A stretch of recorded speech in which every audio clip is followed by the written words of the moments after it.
OK, back with you. It's Barrage the Farage. You've been sending in your questions. Here goes. Well, this is going to make my life very, very easy. One of our viewers asks, do the Royals ever have a takeaway or other fast food?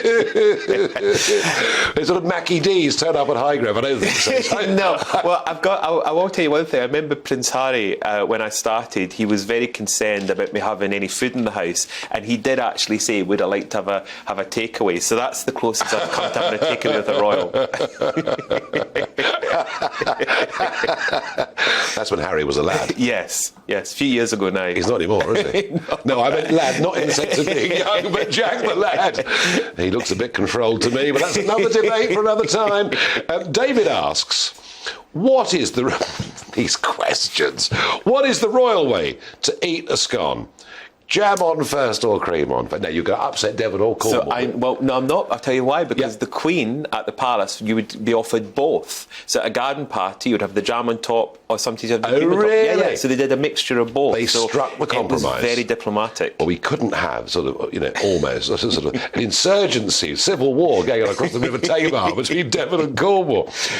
John asks, why don't the government reduce overseas aid to help our finances? The answer, John, is they have actually partially reduced overseas aid, but I say, only very, very partially.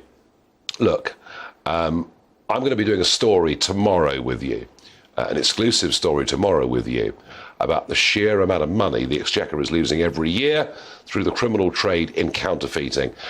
And when you start to look at these things, you realise we do waste a huge amount of money in government. But look, the argument, look after your own, is a very powerful argument. The argument to help the third world is equally powerful if you think the money's being spent in the right way.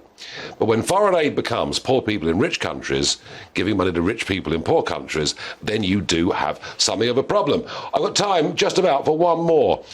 In your opinion, is the failure to get out of the EU red tape the fault of politicians or the stubborn work-from-home civil service?